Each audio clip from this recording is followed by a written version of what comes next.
Hey, hello everyone. And then there's Mum, who's chauffeuring us tonight. Ganito lang yan, oh. Oh! Wow, ang sudan namin, galunggong na pinapisiw. Daddy's just finished work. We're off to a party for my little nephew. Not little anymore. And she's really taller than you, Dad. Yes, he is. Now he is. Never Yeah, used to he's a be. big man now, not Yeah. a little What about the boy. driver? You didn't show the driver. I did. I've shown you 3 or 4 times now. You haven't looked. So, ayun na nga, naka-Sharon si Uncle Gagavite. Tatlo talaga ang container niya nadala. Kaya invite man kami sa birthday party ng kanyang pamangkin, no? Bali 21 years old na siya. So dito tema, big party din yan siya. Kumbaga, big celebration din. But since malaki na yung ang bata, ay kasama niya na yung mga friends niya mag-party, mag-inuman yan sila hanggang magkalahubog sila.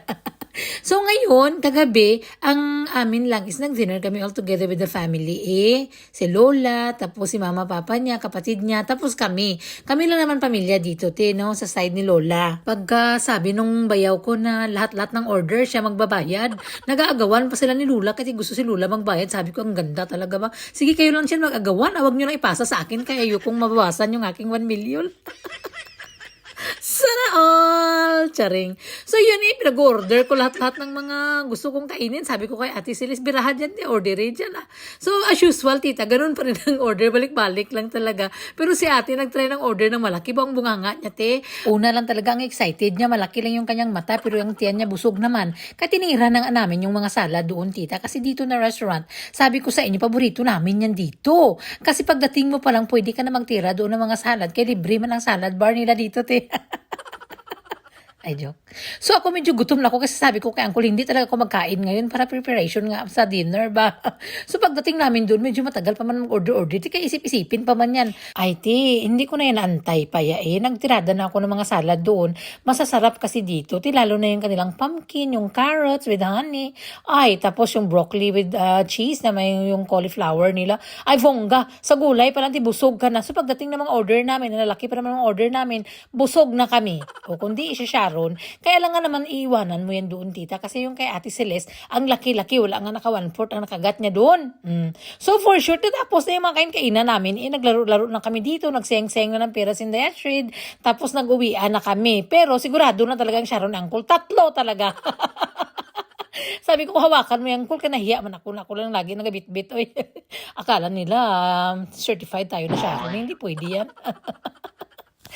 So, fast forward, nag-umaga na eh. So, ngayong araw na ito, nagpunta na naman kami sa shop, tita. Bao, dami-dami doon tagdos, ti. Maniwala kayo sa hindi. Inubos ko ang mga bag na tagdos. Ay, ilagay ko man yan sa box, ti, papunta ng Pilipinas. Kaya paalis na nga sa September. Oh, tapos nag-ikot-ikot kami dito. Nagpanghanting kami ng mga special ba? Yung mga brato ba? Mga decorations. Tingnan nyo bala, 150 lang yan, ti. Oh, mga balloons. Tapos yung unicorn, inday acid ng $1 yata yung bili ko niyan. Tapos nakita ko naman ito, basta may mga nagaganyan ang color tea. Special yan. Mura yan. Nakita ko man ito kay mama, yung friend ko sa Melbourne. Sabi ko, gagayahin ko, mamala kay ngitira nga ako, di ba? Oh. So, may meeting kasi si daddy sa bahay, tita. So, nahiya man ako na may mga tao sa bahay.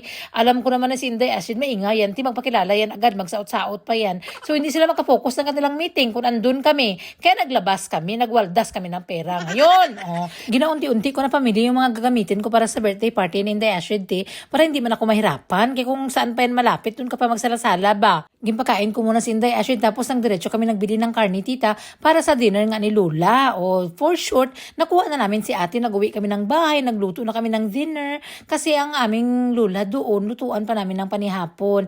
Tapos para sa amin, nagprito kami ng isda, nagpaksiw kami, ganyan. So ngayon, si Lola at si daddy lang magkain nito, tita, kasi kami, okay na kami sa pinaksiwan.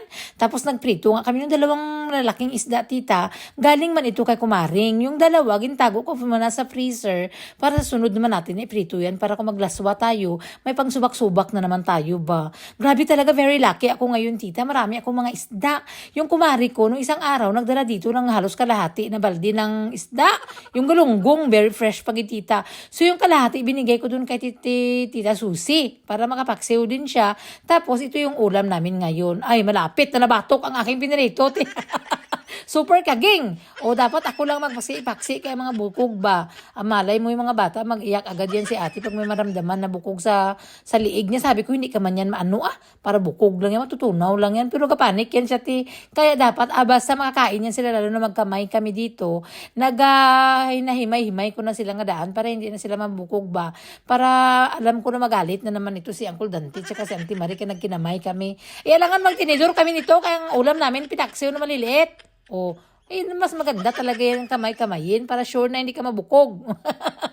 Tapos si Daddy, alas 10 pa ng gabi uuwi, kaya ready ko na yung pagkain niya, kaya nag-message siya sa akin na on the way na daw siya. Dapat alagaan talaga natin yung mga asawa natin, lalo na sila yung nagtatrabaho ng waswasan para bigyan tayo ng pera para i-garage sale natin bukas.